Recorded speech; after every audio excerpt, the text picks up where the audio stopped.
విశ్వసించిన ప్రజలారా, మీరు అల్లాహ్తో భయభక్తి కలిగి ఉండండి, సత్యం చెప్పే వారి పక్షంలో ఉండండి అన్నాడు అల్లాహ్ సుబ్హానహు వ తఆలా.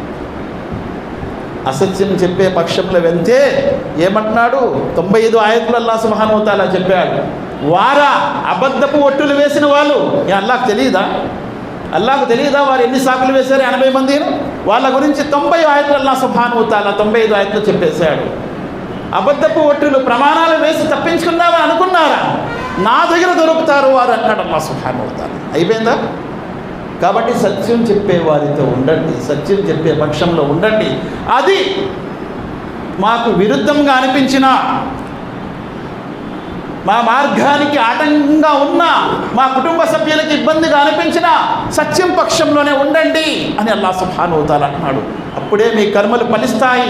యుస్లిహ్ లకుం అమాలకుం వయగ్ఫిర్ లకుం దునూబకుం, మీ కర్మలు ఫలిస్తాయి, మీ పాపాలను క్షమిస్తాడు అని అల్లాహ్ సుబ్హానహు వ తఆలా అన్నాడు. మన దేశ నినాదం ఏంటండి? సత్యమేవ జయతే. అదే కదా, సత్యమే జయిస్తుంది. ఖురాన్ కూడా అదే చెప్తుంది. ఖురాన్ కూడా అదే చెప్తుంది. అసత్యము కొండలాగా కనిపిస్తుంది, పర్వతంలాగా కనిపిస్తుంది, కానీ అది పిప్పి పిప్పి అయిపోతుంది. సత్యం ముందు బూడిద బూడిద అయిపోతుంది అసత్యం ముందు. అందుకే అల్లాహ్ ఫయద్మగుల్ హక్ అలల్ బాతిలి ఫైదా హువ జాయిన్ వలకుముల్ వైలు మిమ్మా తసిఫూన్. సత్యము అసత్యం యొక్క తల పగులబడుతుంది అంటాడు అల్లాహ్ సుబ్హానహు వ తఆలా. తల అంటే ఏంటి? మెయిన్ తలే కదా, అది పగిలిపోతే ఇంకేముంటుంది?